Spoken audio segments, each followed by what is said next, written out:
Welcome to everyone tuning in. I'm Gregory Pfeiffer, the Executive Director of the Institute of Current World Affairs. Before I introduce our speakers, I'd just like to say a few words about the Institute.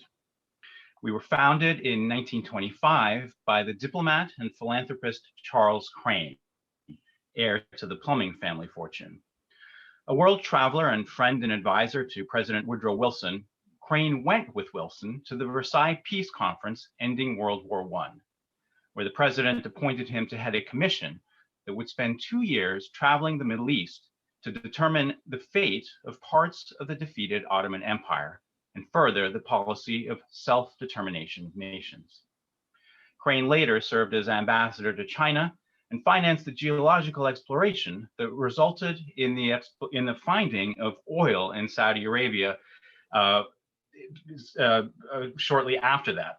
But his experiences both in China and especially at the Versailles Peace Conference, where the United States found itself really on the back foot negotiating with the traditional great powers, led Crane to really realize that the United States was disadvantaged, and just as it was emerging as a great power, it had very few officials and experts with any real knowledge of the world beyond our shores. So he established the Institute of Current World Affairs with the aim of correcting that.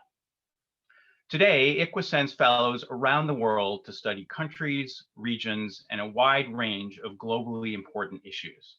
They spend 2 years in the field, undertaking self-directed research, reflection, and writing, and gain deep knowledge of their societies.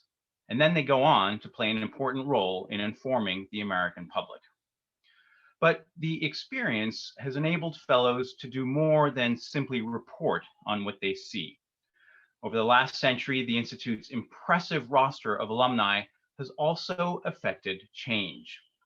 Among them was Smith Hempstone, a young journalist who first learned about East African life, history, and customs as a fellow of the Institute. Later, as a persistent and hard-headed American ambassador to Kenya, he applied constant pressure for democracy to President Daniel Arap Moi. Moi finally gave in and held multi-party elections in 1992. Another fellow, Doak Barnett, carried out his first extensive study of Chinese culture and politics as a fellow in the 1940s. Later, he became one of the most prolific American writers on China, and as a scholar and senior fellow of the Brookings Institution, he became instrumental working behind the scenes in Washington, encouraging both Presidents Lyndon Johnson and Richard Nixon to end China's isolation before that country's opening in 1972. Among our more recent fellows is our main speaker today. Robbie Corey-Boulet spent his 2 years as a fellow in 2013 to 2015 researching LGBTQ plus activism and homophobia in West and Central Africa. On his return, he organized an event on Capitol Hill featuring not only our moderator today, Fabrice Houdart, but also the US Special Envoy for the Human Rights of LGBTI persons, the Danish ambassador, and others. Robbie went on to write the book Love Falls on Us, and he's now the Agence France press correspondent in Ethiopia. It is to continue Robbie's tradition that we want to establish the David Mixner Fellowship for LGBTI plus rights, an initiative that Fabrice will talk more about today. Fabrice also today is an ICWA trustee, as well as the managing director of the advocacy group Out Leadership. He's also a former human rights officer at the United Nations Office of the Commissioner for Human Rights. After we hear from Robbie and Fabrice, we'll have a Q&A, so please submit your questions through the chat function. But before we get to that, we'll hear from our special guest, Rufus Gifford. He is the former US ambassador to Denmark. He was also deputy campaign manager for Joe Biden's 2020 presidential campaign and a former candidate for the US Congress for Massachusetts' 3rd Congressional District. I'm delighted to have him here. Thank you so much, Rufus, and please take it away. Thank you so much, Greg, and thank you so much to ICWA for inviting me here to talk to you on this day, and to my good friend Fabrice for inviting me as well. Really, really grateful to be with all of you to just kick off this hour and just share a few thoughts with you on Ida Hobbit, which is, for those of you know, today is Ida Hobbit, which is the International Day Against Homophobia, biphobia, intersex phobia, and transphobia. I believe I have that acronym correct. And to share a few kind of personal anecdotes regarding my work in the Obama administration as an openly gay ambassador, and giving you, even though I am a private citizen right now and am not speaking on behalf of the Biden administration, share with you some thoughts, because I certainly do know the heart and soul of the president, Secretary Blinken, and how we are going to continue to lean into this critically important agenda. I also want to just say, as Greg mentioned, my good friend David Mixter, when I was just a young kid just coming out, David Mixter was a mentor to me, and I've known him for a good 25 plus years. And there is no one more qualified to have a fellowship named after him. So I very much look forward to seeing how that progresses. I just want to talk a little bit about American leadership on LGBT issues, and talk about really how important it is. And I've seen this firsthand. Ultimately, we have to remember where we came from on this, right? The United States historically has not been a profound leader as it relates to LGBT rights compared to, say, some of our partners in Western Europe. And I happen to serve in one of the countries that has historically been a leader on this. We have to remember that it was just even, that it was as recently as 1997, that the first, I think it was 1997, when Jim Hormel was nominated to be the first openly gay ambassador by President Clinton, that the Senate, Clinton used a recess appointment on him, but the Senate blocked his appointment for the sole reason, the only reason, was that being openly gay at the time was deemed inconsistent with advocating for American foreign policy. It was in 1995. I mean, it's just amazing when we look back at these dates. It was in 1995 that you could be denied a security clearance simply because you were a openly gay or lesbian person. And it was President Clinton that did away with that. So we have made a lot of progress very quickly. And I'm not going to get political here, I promise you on that. But the fact of the matter is, the recent history, both domestically as well as globally, should let us know just how fragile this progress is. And I think the moment, in many ways, I think a lot of us, and I just speak for myself here, but it's what I believe, but I think this opinion is held by numerous others, is that the moment you start to take it for granted, is the moment you start to fall back. And as it relates to American leadership, I think this is critically important. So I was, just to tell a few notes on sort of my personal experience as it relates to this. So obviously, when I was appointed by President Obama right after the re-election campaign in 2013 to be the U.S. ambassador to Denmark, I actually asked a number of both friends as well as folks in the State Department and people who had been serving abroad what my sexual orientation. I was going with my fiance at the time. We were not married. What it would be like to be an openly gay American ambassador in a country like Denmark. The vast majority of the reactions I got from Americans were going to be, they are considerably more evolved than we are. They're not going to care very much about your sexual orientation. So, do with it what you want. Obviously, you'll be advocating for Obama administration priorities on this, which do connect LGBT plus rights with human rights. I was very comfortable with that.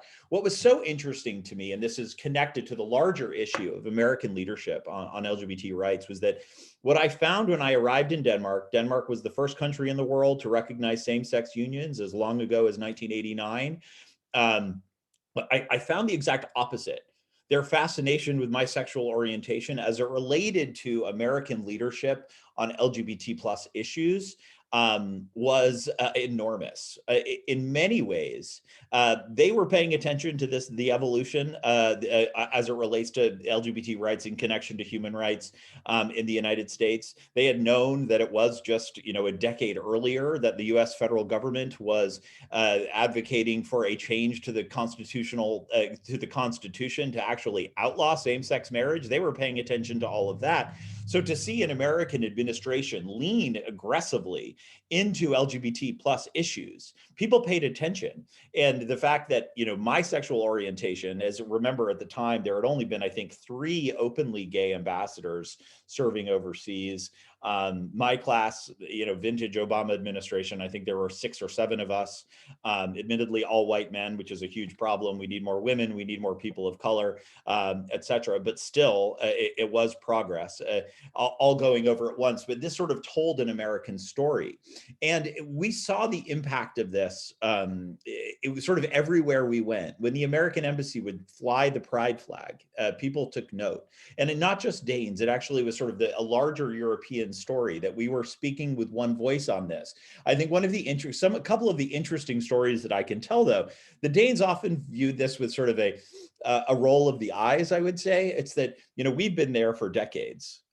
We've been actually advocating for LGBT plus rights for a very, very long time. And here you all come in, and in just a couple of years, you've changed considerably on this, and we welcome you to this fight.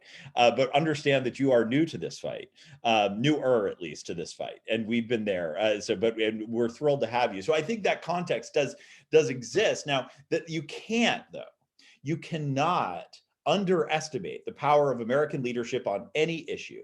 And as it relates to LGBT issues, I don't think you can understate that either. Over the course of my tenure, you had various LGBT conflicts come up or legislation, whatever it may be, in places like Uganda, and certainly the issues like Russia. And in every instance, you saw either the Secretary of State or the President himself weigh in with the full weight of the United States government, whatever that meant at the time. I remember the president going to Kenya, and I remember, and you all will talk about this in the discussion following, because I'm certain there are differing opinions on this, but the president going to Kenya and actually bringing up LGBT rights in Africa, probably the first time in America, certainly the first time an American president had directly and publicly addressed LGBT rights in a place like Africa. So I think that, I would say that I was surprised by the impact that American leadership on LGBT rights can have in a country, even in a country like Denmark. Look, I still would get messages from young gay kids all over Denmark, thanking me for my openness, thanking me for my honesty, thanking me for telling my story. And also just elevating the issue more broadly. I mean, remember, this isn't just about marriage equality domestically and the rights domestically. There were LGBT asylum issues that we dealt with at the embassy. There was that we actively engaged the communities as it related to how about being LGBT and Muslim. We were openly, in fact, in many ways, the American administration was a bit more advanced than many European countries on trans issues. And this was exciting, and it was important to be on the leading edge of that. I would make the argument that the 4 years that followed the Obama administration, we took a dramatic step back. I believe that. But where I do think the Biden administration is where they are on this and where their hearts are on this is that they're going to lean in, and they're going to continue to lean in. I think we have elected the most pro-LGBT administration in American history. And it's not just going to be about talk. It will be about action as well. And I don't think we'll just see that domestically. I think we'll see American leadership on this around the globe. And I certainly look forward to seeing that. So with that, I know my time is up, Fabrice, and I'm just really, really, again, grateful to ICWA for inviting me. And Greg, thank you for all your leadership. And Fabrice, I will turn it back over to you. Thank you so much. Thank you so much, Rufus. Great introductory remarks. I really appreciate it. I have to say that, as you mentioned, You were talking about having 4 white men in the room. That's a bit the horrendous realization I made this morning. My friend Caroline sent me a message and she said, oh, you have a 4 white men manel to talk about Africa. But I take full responsibility for not having introduced diversity in today's event.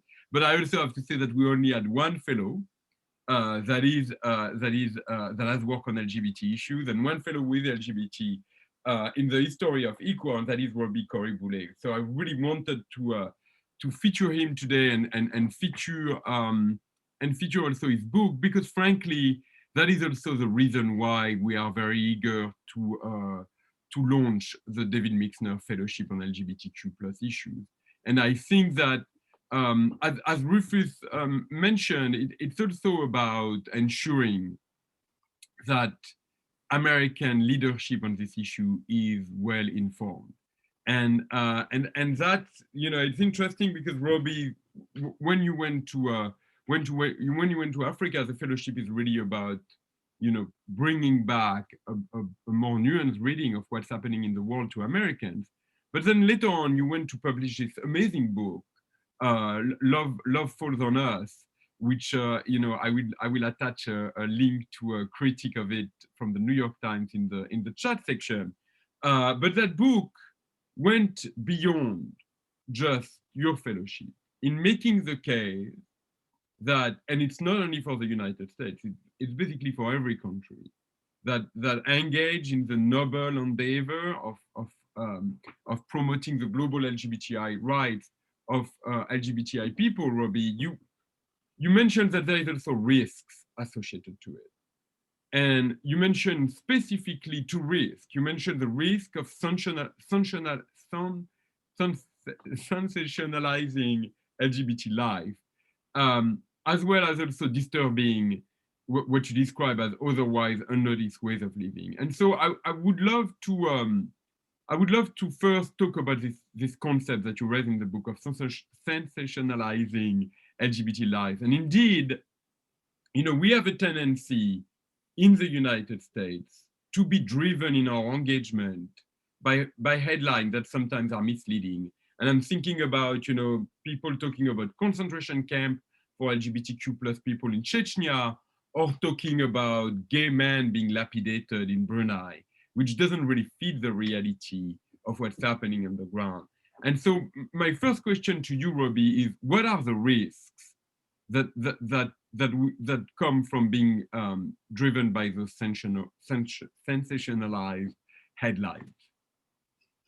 Yeah, sure. Thanks very much for having me, and thanks for saying nice things about the book. Always appreciated. To your question, as Rufus mentioned in his remarks, US engagement, which is a focus of the book that I wrote on LGBT issues, is relatively new. It's been about a decade since LGBTQ rights promotion became an explicit part of US foreign policy. This was something that started under the first Obama administration. When Hillary Clinton was Secretary of State, she gave a very well-received speech at the Human Rights Council in Geneva saying gay rights are human rights and human rights are gay rights. And that sort of formally kicked this off.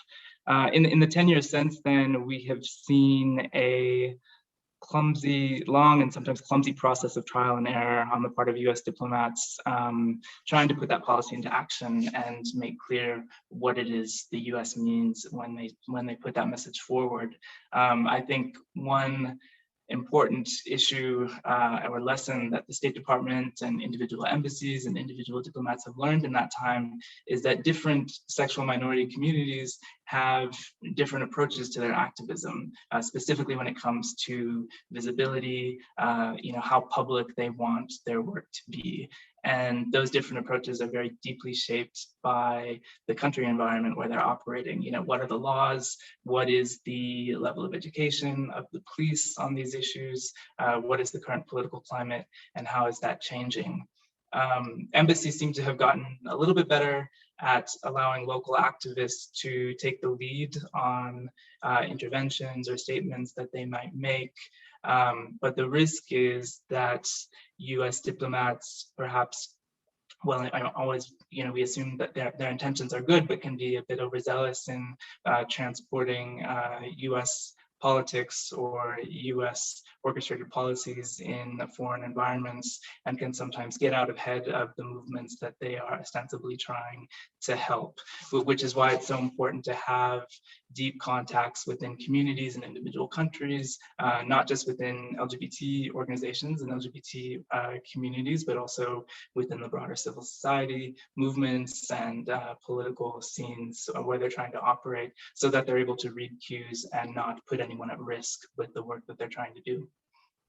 So you make that argument very clearly about being in touch with grassroots movements, and one of the reasons you mention is that LGBTQ plus people, even though there is this universal umbrella term, it's actually not a monolith, right? And not only do you describe the fact that there is diversity among LGBTQ plus people at the country level, but you also talk about even the city level. Can you give us example of, in your fellowship, of moments where you discovered those differences, within communities? Sure. So when I started first reporting on these issues in the region, I was working as a journalist. This was before I became an ICWA fellow, and I would report on different things that were happening with respect to legislation or activists being arrested in places like Cameroon or in Senegal for mainstream media outlets like the Associated Press or The Guardian and some other outlets that I freelanced for.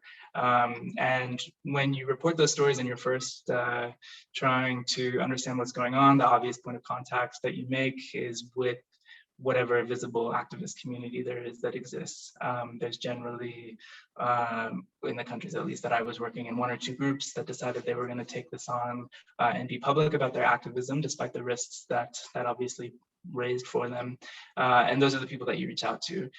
One of the things that became very clear to me during the course of the fellowship was how those organizations in some cases are only representing a very small slice of sexual minority populations in the countries where they're working. These are people who have chosen to take on the terminology of Western movements, to identify as lesbian, gay, bisexual, transgender, and have that incorporated into the names of their organizations and the specific platforms that they're pushing. There's a whole sea of people who have very little interest in aligning themselves with those movements or with that terminology for a whole range of reasons. And it was very eye-opening to me to appreciate just how limited our understanding of these movements can be when we only interact with the organizations that are the first that come to mind, because they're the ones making public statements and speaking out and trying to have a high-profile platform. So that's a great motivation for people to pay attention to who are their interlocutors. What is driving also, what is also their motivation? What is the driver behind the desire to be supportive of the community? And one of the things that you mentioned in the book is this idea of colonialism, and which of course can be a little bit rough to swallow for some, but how do you feel that the desire to promote the human rights framework on LGBTI issues abroad can turn into a form of colonialism? Well, I think even more to the point is that the perception that that's what governments like the United States are trying to do endangers activists who really, if this work is being done properly, should be taking the lead on promoting the expansion of rights for their own communities. So yeah, I mean, there has been a trend that we've seen in a number of places. Uganda is a very prominent one, but a number of countries have exhibited this, where regressive legislation, anti-LGBTQ policies have been championed by politicians who argue that the expansion of those rights is in fact part of the colonial or neo-colonial agenda. So I think the lesson there and the awareness of that trend is even more of a motivating force to empower voices on the ground, to use the context, to create space for the context that you have in individual countries to take the lead, so that they cannot be accused of having sold out to the State Department or French diplomats or what have you. Actually, I love that in your introduction, you mentioned that there has been a learning curve in the United States engagement abroad. And in particular, something that I've noticed is that the State Department will support grassroots movement, as an example, through the Global Equality Fund, in a way that, frankly, the United States is not front and center, but the financial support to grassroots movements is welcome and has a possible effect. So do you believe that the foreign engagement from the United States has been learning from past mistakes and is now much more cautious and well informed in its engagement? Yeah, I do think so. I think in a number of countries, we've seen evidence that it's become more sophisticated. Ida Hobbit, this day that we're marking today, is an interesting example. I think when this policy was first unveiled in late 2011, there was a real eagerness on the part of some diplomats at the State Department and posted to different embassies to demonstrate that they were taking this on board, and that translated into flying pride flags at embassies or holding Ida Hobbit events for communities that were not organized with an eye toward proper security or discretion, and that ended up endangering the people who were ostensibly supposed to be the beneficiaries of this work. We see less of that now. I mean, we see a lot more back channel work on the part of US diplomats. For example, instead of speaking out on the arrest of an activist or the arrest of an LGBTQ person, the US embassies will send diplomats to court proceedings to send a signal that this is something that the US is following closely, and to just have very detailed reporting on what's happening at the level of the trials, when people end up being prosecuted, things like that, which ultimately then allow people, be they activists or people who are unwittingly put into these high-profile positions because they've been outed or for whatever reason, they can choose how visible they want to be, in terms of championing this or becoming a symbol for LGBT activism. And some people are quite open to that, and others really want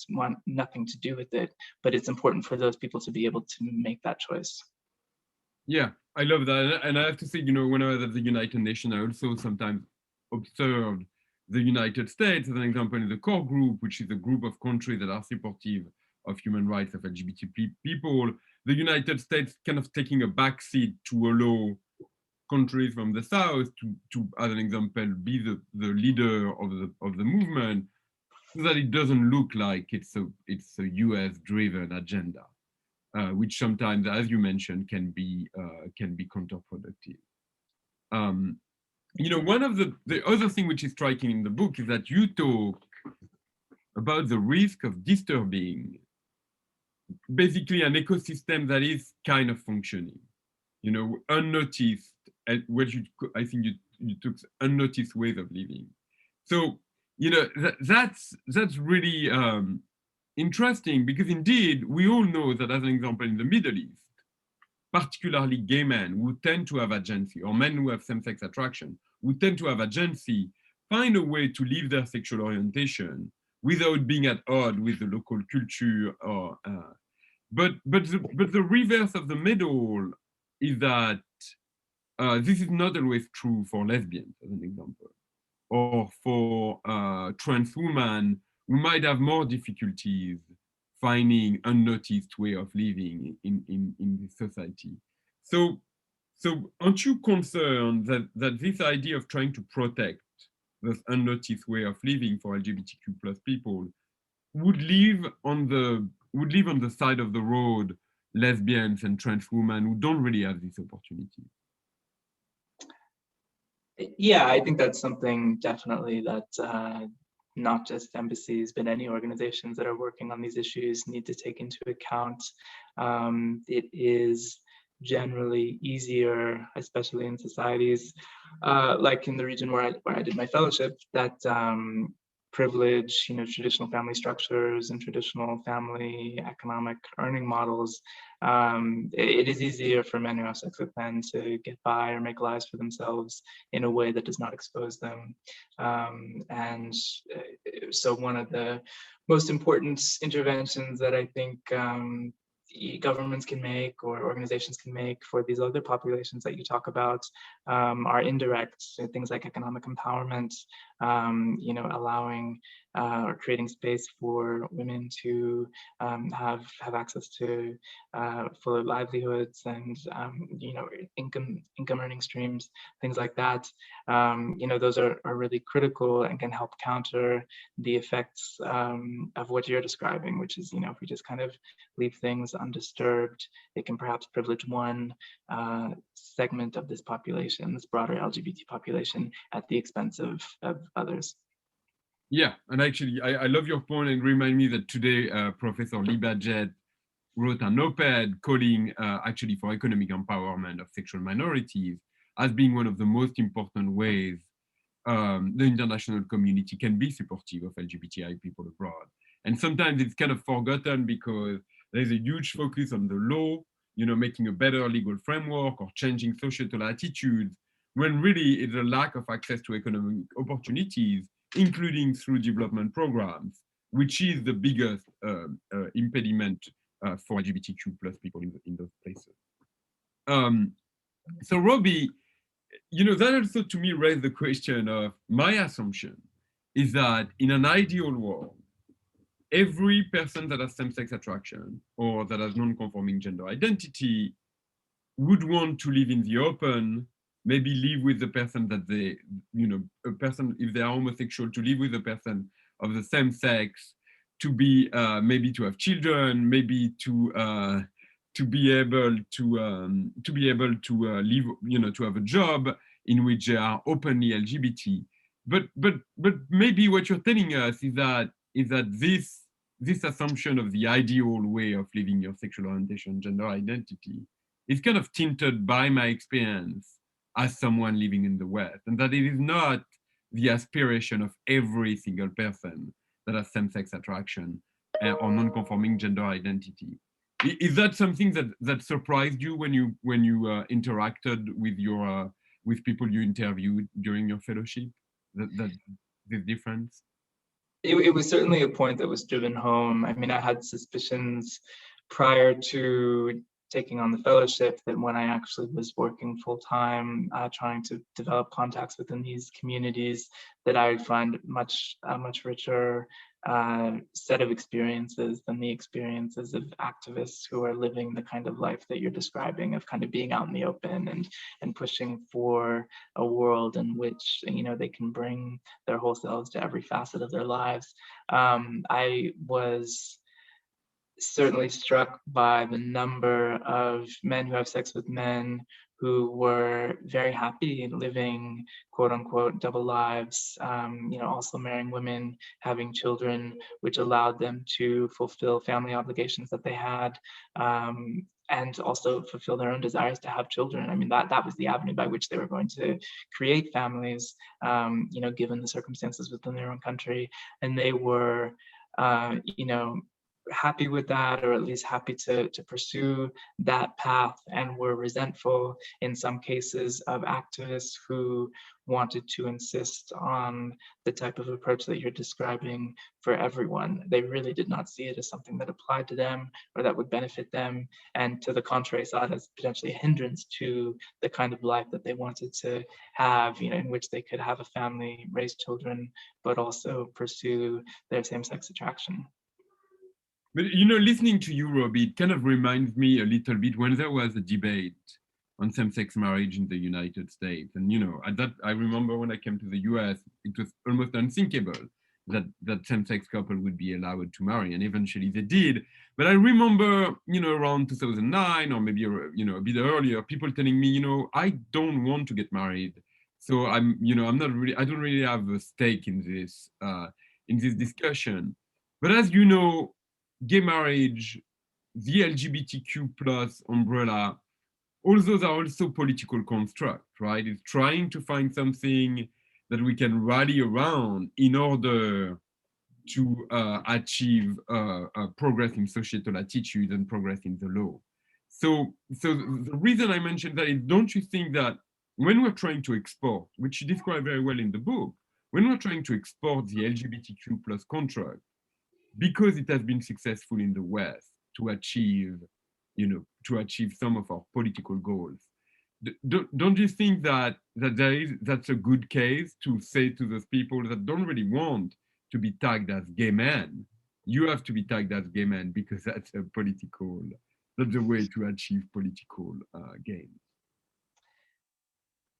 Yeah, I mean, I could see how one could make that argument. I think that one of the issues that in the US gay men had with marriage is similar to the issues that they had with the push for military service that was happening at around the same time. The ability for sexual minorities to serve openly in the US military is that those are very conservative institutions and they didn't jibe with their politics. So that might be one of the reasons that one of the main reasons that they objected to it.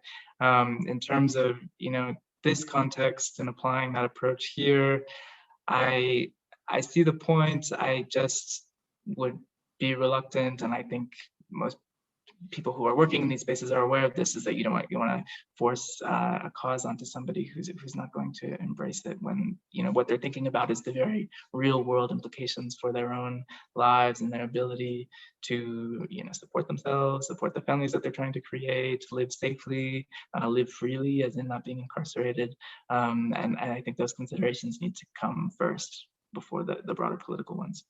You're right. Which I know you appreciate and understand. It's an interesting point to debate anyway. But now I want to take a little bit of time to talk about your fellowship between 2016 and 2019. Or no, 2014 and 2016. But yeah. But before that, at the beginning we talked a little bit about those crazy headlines, right? Sometimes you will have someone at a gala dinner that would say, I remember hearing that at a gala dinner maybe a year ago. As we are speaking, gay men are being lapidated in Brunei. Well, no gay man has ever been lapidated in Brunei. I mean, as far as I know, right?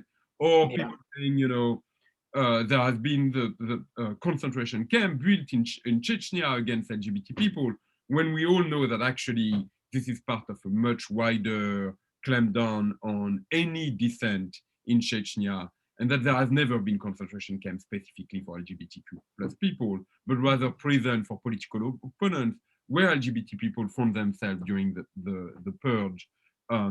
So, in your opinion as a journalist, where does this simplification come from? What does it serve?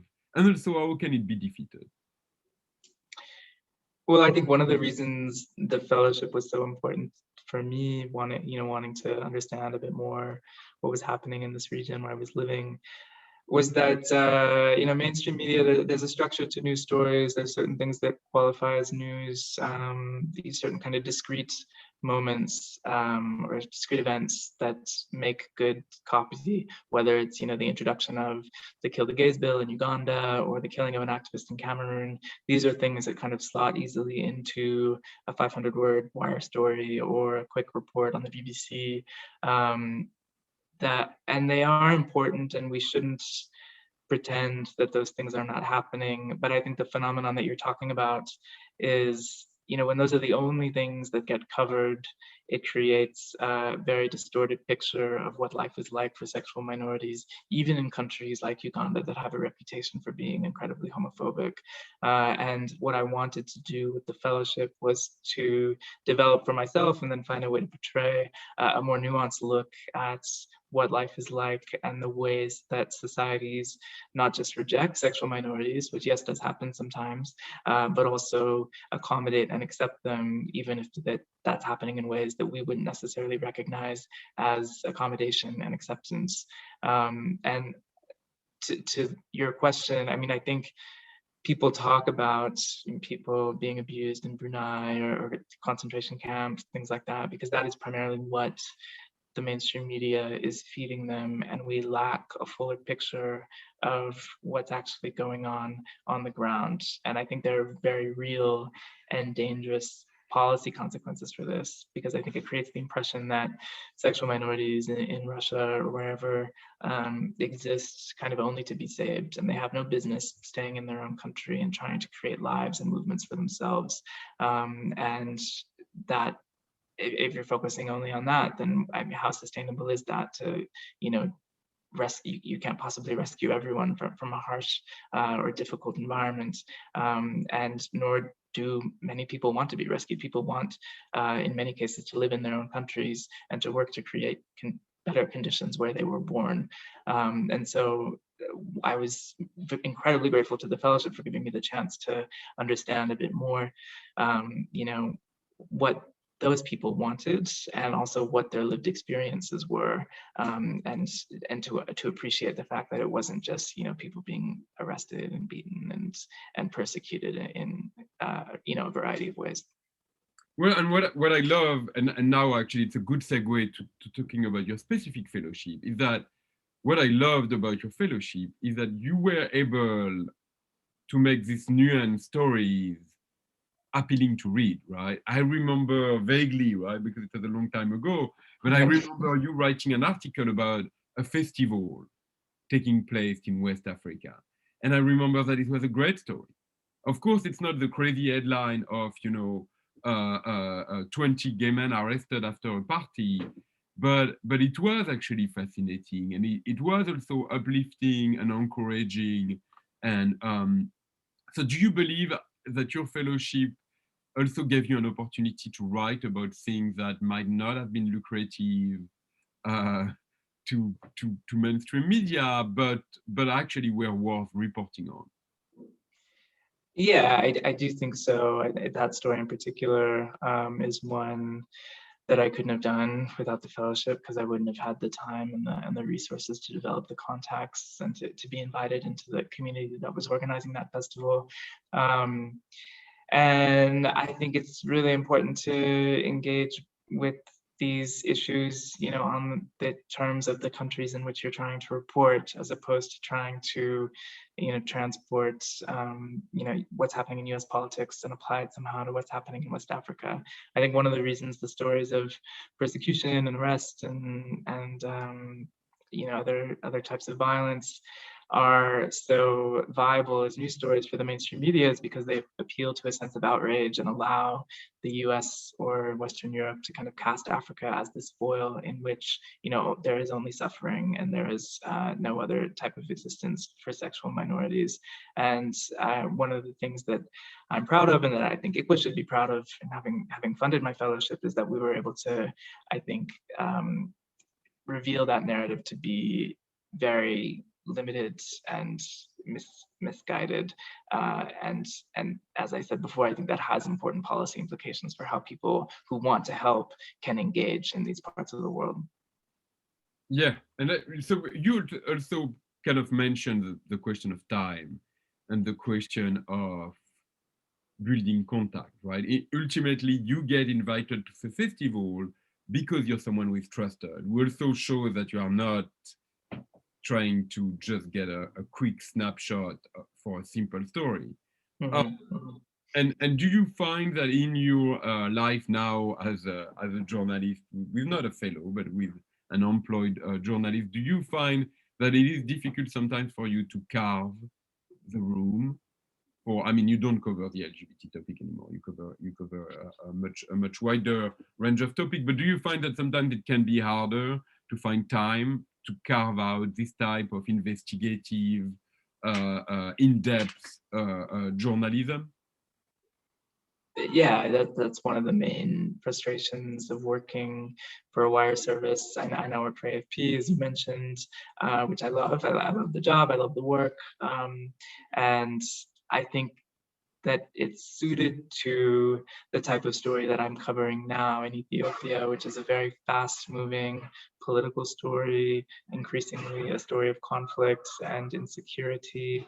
I think these are the types of topics that make sense as discrete events and as mainstream news stories. And so I don't feel the limitations so much, but I think that if I were trying to cover something like, a burgeoning LGBT rights movement somewhere in the region, the idea that I would somehow be able to do that while under deadline pressure, while trying to cover a million other things that were happening in the country that I was focusing on, or the region that I was focusing on, I mean, it just wouldn't happen. And that was why the fellowship was so liberating to me. It was because it gave me the time to, one, kind of step away from the news cycle and the demands of that, but also cultivate sources over a 2-year period that then allowed me to do the much richer work that you were describing earlier.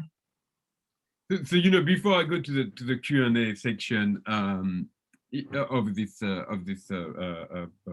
session, and anybody that wants to send a question, please post it in the chat. I'll make a little pitch for the Mixner Fellowship, which is really inspired by what you managed to do during your time as an ICWA fellow in Western Africa. And the idea is that, with the Mixner Fellowship, we would be able to send someone in the field to study a specific country or a specific community or a specific region on LGBT issues, and then bring back that information and that knowledge to the American public with the hope that, like you did with the book, that would shape the engagement of American foreign policy on human rights of LGBTI people. That indeed that information could also shape the view of the public, but also better inform anybody that would want to be supportive of grassroots movements in that specific place. So I'll put a link. I'll put a link to the fellowship. If you know anybody that can support it, that has already gotten the support from several people, but we are definitely looking for more support. So, Robbie, I have kind of a non-sequitur question from Michael Mattison, but Michael is talking about changing societal attitudes among progressive African. One of the things that we know as an example is that 95%, I think that was the figure of Nigerians were supporting what was called the anti-homosexuality bill when it passed, right? Showing that societal attitudes tend to be rather negative towards people that have same-sex attraction or non-conforming gender identity. From your time in Africa, do you feel that there is some lesson learned on what is effective in influencing societal attitudes so that they are more supportive of people that have same-sex attraction or non-conforming gender identity? Yeah, I mean, I think just first of all, it's important to stress that a lot of these conversations, I mean, I don't know the Nigerian context firsthand, but in the countries where I was working, Liberia, Cote d'Ivoire, Cameroon, Burkina Faso, these were very new conversations.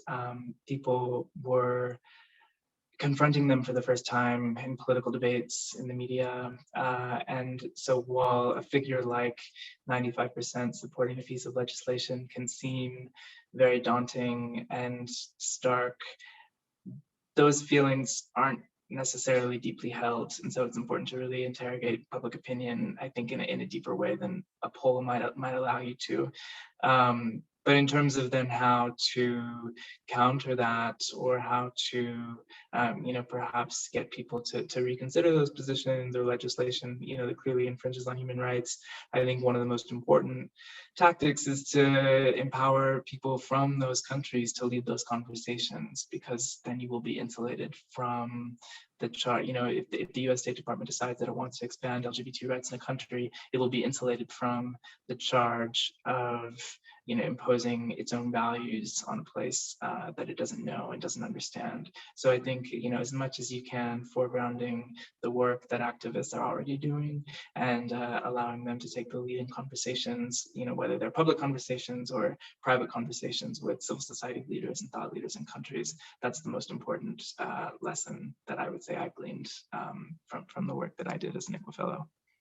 Yeah, and I have to say I love your response. You know, the secretary of the International Day Against Homophobia and Transphobia, Joel Bedos, also has an initiative called Soji Campaigns, which talks about campaigning for sexual orientation and gender identity acceptance. And one of the things that it shows is that first of all, exactly what you mentioned, right? Is that sometimes it's not a question of are you supportive of LGBTQ plus people or not. You know, sometimes it's like, well, you know, you might be opposed to certain legal changes, but you will still be accepting of a neighbor that is different in practice, right?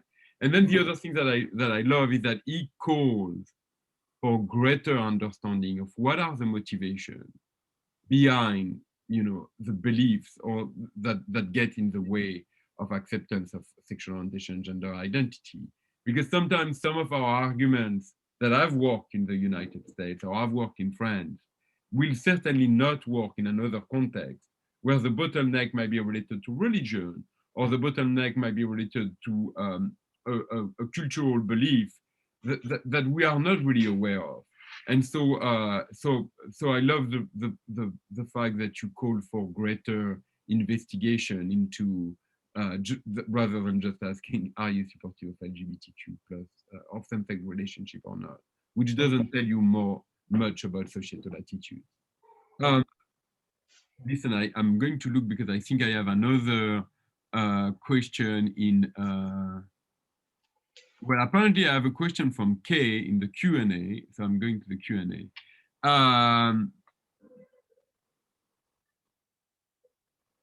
Yeah, so Kay is asking whether you feel that there is a difference between your engagement as an ICWA fellow, in which you were a visitor, and as a correspondent, someone who is living in the country and you know, with basically part of the country. Do you feel that your attitude has changed between those two moments in your career? Yeah, I mean, I think the type of networking that you do as an ICWA fellow, the type of relationships that you build, and the sources that you rely on for information are completely different from, I mean, the work I do now as a wire reporter covering politics and security. You know, I speak to a lot of government officials. I speak to a lot of diplomats and analysts. I also speak to, you know, civilians who are not politically invested in what's happening, but are certainly affected by it. But as an ICWA fellow, it was completely different. I mean, I spent very little time trying to get the government's perspective on things, and actually more time in almost an anthropological sense, trying to get a sense of how ordinary people lived and how they were shaped by these broader sources that might be broached in a news story, but not necessarily explained or, you know, investigated. So yeah, it's a completely different type of network that you try to build when you're an ICWA fellow, or at least that was my experience, compared to when you're chasing headlines and, you know, trying to keep on top of the main stories that are driving the news cycle every day. Thanks, Robbie. You know, I don't see any other question in the chat, so I will ask you one question I had for you. That, you know, I was reading this morning the critique in the New York Times that I put in the chat, and I saw at the end that that you know, the critique says, you know, that you know, the book is featuring disproportionately male voices rather than female voices, and you know, it kind of coincided with my realization that we only had male voices for the event today, but which in my case has very little excuse, but in your case has a little more excuses because of the fact that lesbians tend to be much less visible in society than gay men because of agency of women versus agency of men. So I was kind of interested, when you saw that critique, what were your thoughts? First of all, that it was completely fair, and that it was, you know, I think that's not something that I try to hide necessarily in the book. I try to be upfront even in I believe in the introduction, about the fact that this is not intended to be a comprehensive survey of sexual minority life, that even kind of reaching for that is an impossible goal because it's so varied and really depends on individual experiences.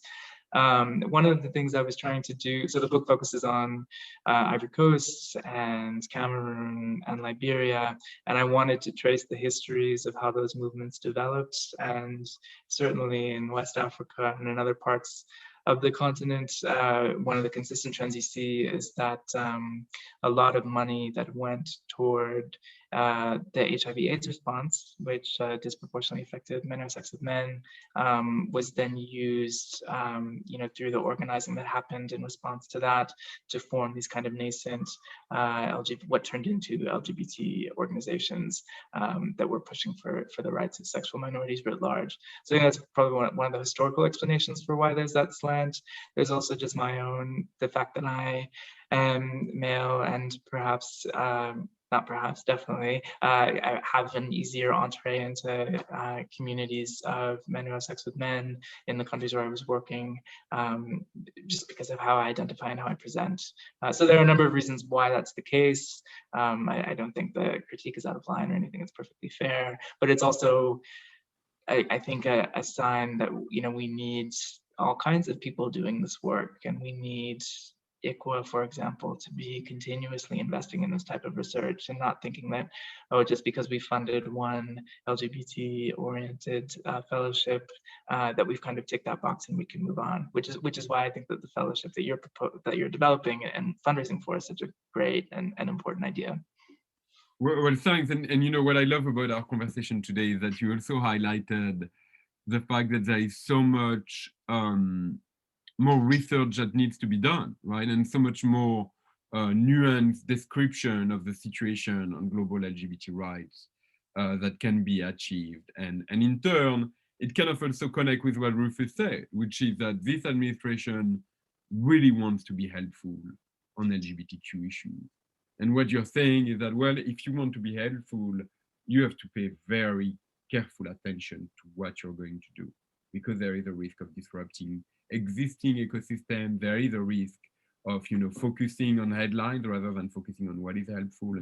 And so I think that it's probably a good time for an ICWA fellowship that kind of replicate what you have done so beautifully in West Africa.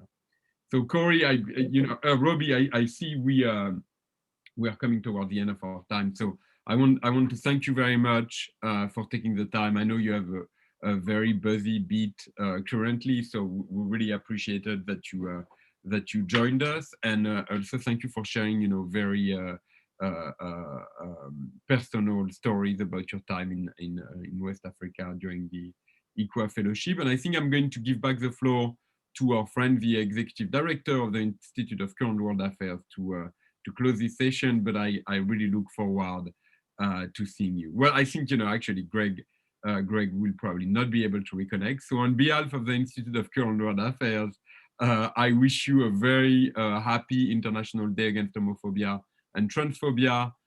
Please continue to support the Institute of Current World Affairs, which allows brilliant minds like the mind of Robbie to start their career as journalists.